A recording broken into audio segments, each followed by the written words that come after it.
Hey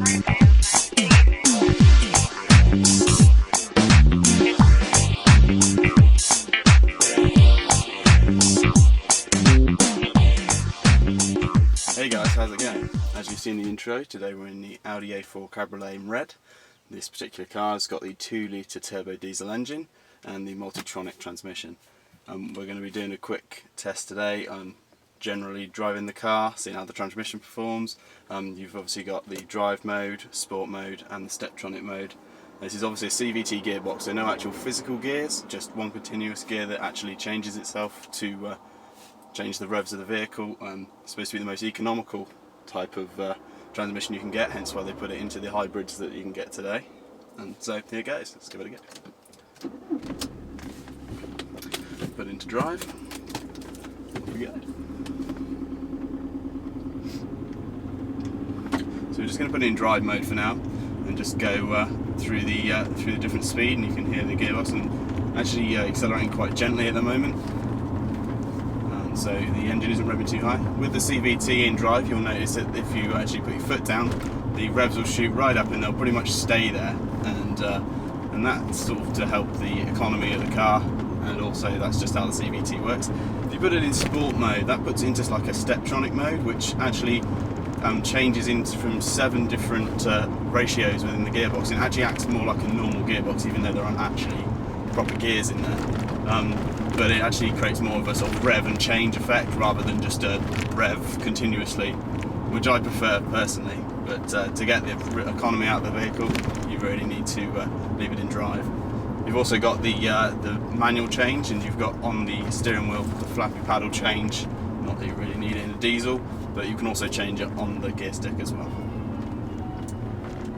Just go out onto the main road here and just take it up, move a bit faster. I'll accelerate quite quickly out here so you can listen to the engine.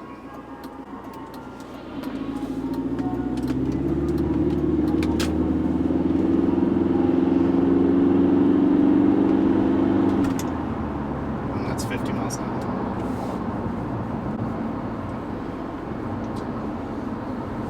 So I'm going to go onto a bit of open road for you guys and see if we can take it a bit quicker. I'll put it into sport mode so you can hear the gear changes. Driving this car for about 4 weeks now, starting to get a feel for it. This is the S-Line model, so we've got a few S-Line badges dotted about the place. As you probably will have seen in the introduction, I've highlighted a few of those. Generally quite pleased with the car. It's not slow. I'm obviously not expecting performance from a diesel engine, and it's only the 2-litre. It's the 140 brake horsepower one as well, which you get a bit more economy out of. Obviously tax is cheaper and that kind of stuff. I'm hoping to do a few more videos on this as well.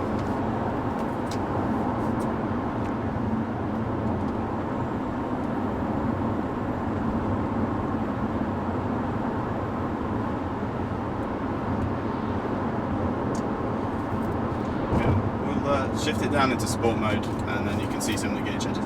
If you're in sport, the revs tend to go a bit higher than in drive.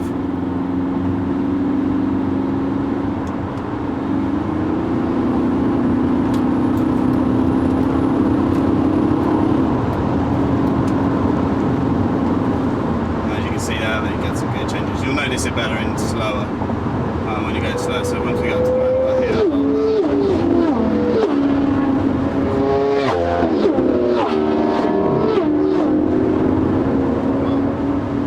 if your bike's out today, it's a very sunny day. We're over 21 degrees. Okay. I'll slow it right up, and we'll go up some slower roads, and you can hear these step changes from the sports setting on the gearbox.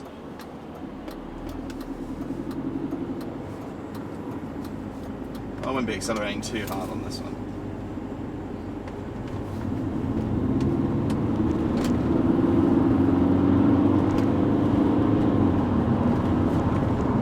It's a very smooth change, as you might expect, since the Multitronic transmission is actually just one gear that morphs essentially into different ranges. I'm sure that if you Google up a diagram on how a CVT gearbox, which is constantly variable transmission, how that works, you'll find that. So So we're in gear 4 at the moment, which is going about 30 miles an hour. Struggle to get a decent shot of the gauges here and trying to mount the cameras where it's actually safe to do so.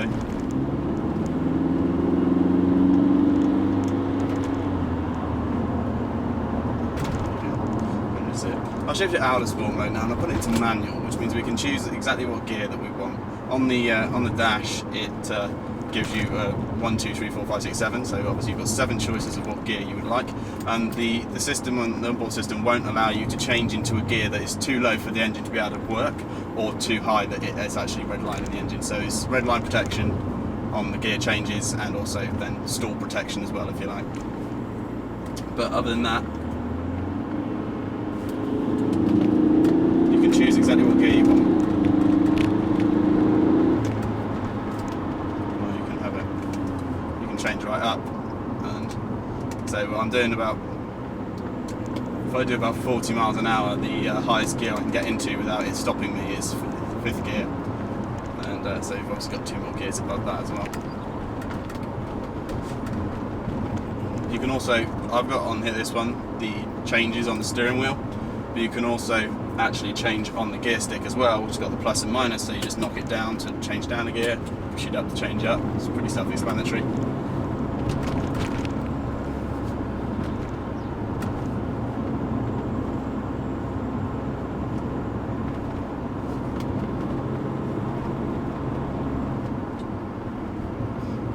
Put it back over into drive. This is obviously the front wheel drive model. If you go for the Quattro model, you actually get the proper Tiptronic gearbox, which actually has proper gears. So there's a proper automatic gearbox. So I think that gearbox is probably better, although some people prefer this because it's really nice and smooth. If you're a sort of person, if you're a real petrol head, I suppose you need the Tiptronic, and you probably would want to buy a Quattro anyway.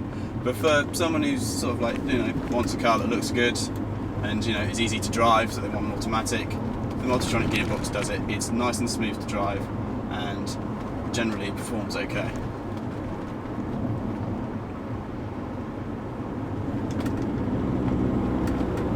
We're still in drive at the moment, just so you don't actually get any changes as such. It's the CVT working at its most economical.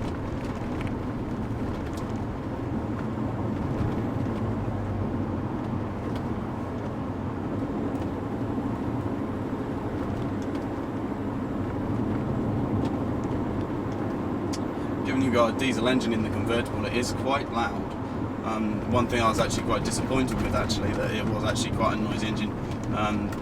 If you go for diesels now, if you went to buy a brand new car, you get on the much quieter, but obviously you've got the cloth top, so you're going to get some more noise coming through than normal.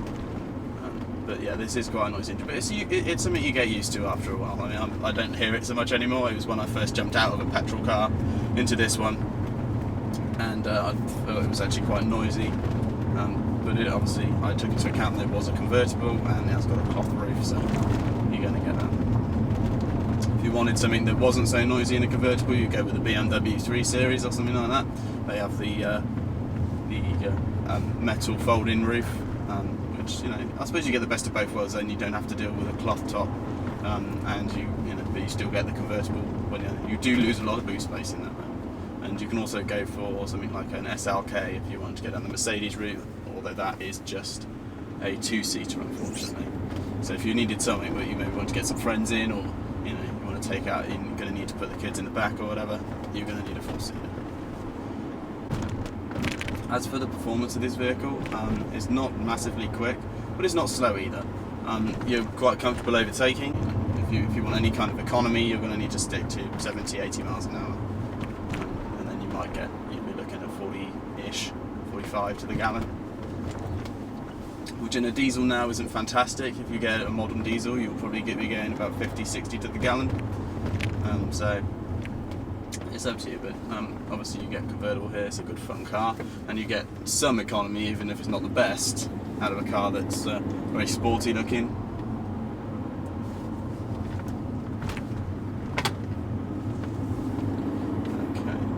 Shift back into change mode, and I'll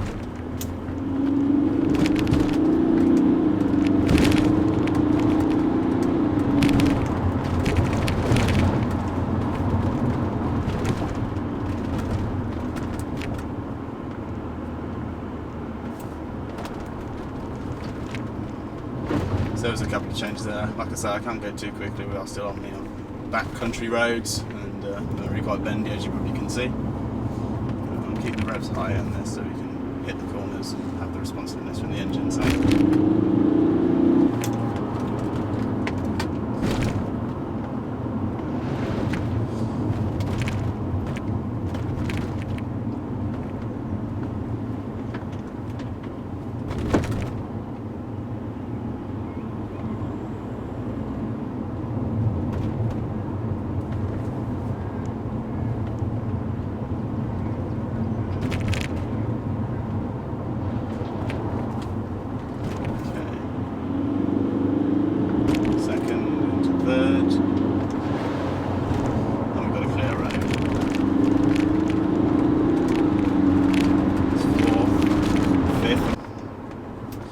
Back over into drive, and it's pretty standard now.